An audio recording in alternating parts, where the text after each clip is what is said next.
एक गांव में बहुत पुराना घर था जिसमें बूढ़े रामू काका और उनके 3 बेटे अमित, सुमित और राहुल रहते थे। मेरे बच्चों, मेरी घड़ी नजदीक है। हमारे पीछे वाले खेत में एक बड़ा खजाना गड़ा है। मेरे जाने के बाद उसे निकाल लेना। खजाना? जी पिताजी, हम वैसा ही करेंगे। रामू काका के जाने के बाद तीनों बेटे कुदाल और फावड़ा लेकर खेत पहुंचते हैं।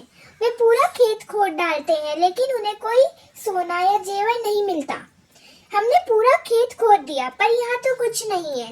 लगता है पिताजी ने हमसे झूठ कहा था। अब खेत खोद ही दिया है तो क्यों ना इसमें बीज डाल दे, बारिश भी आने वाली है। कुछ महीनों बाद हरा भरा खेत देखकर तीनों भाई खेत को देखकर बहुत खुश हुए। उनकी मेहनत रंग लाई है। देखो भाइयों, कितनी शानदार फसल हुई है। अब मुझे समझ आया कि पिताजी किस खजाने की बात कर रहे थे। हाँ, मेहनत ही वो असली खजाना है जिसे उन्होंने हमें ढूंढने को कहा था। तीनों भाइयों ने यह सोचा कि क्यों ना हम अब अपनी मेहनत की फसल बेचकर ढेर सारे पैसे कमाएं। वे अब समझ चुके हैं कि बिना मेहनत के कुछ हासिल नहीं होता। सीख: मेहनत ही सफलता की असली कुंजी है।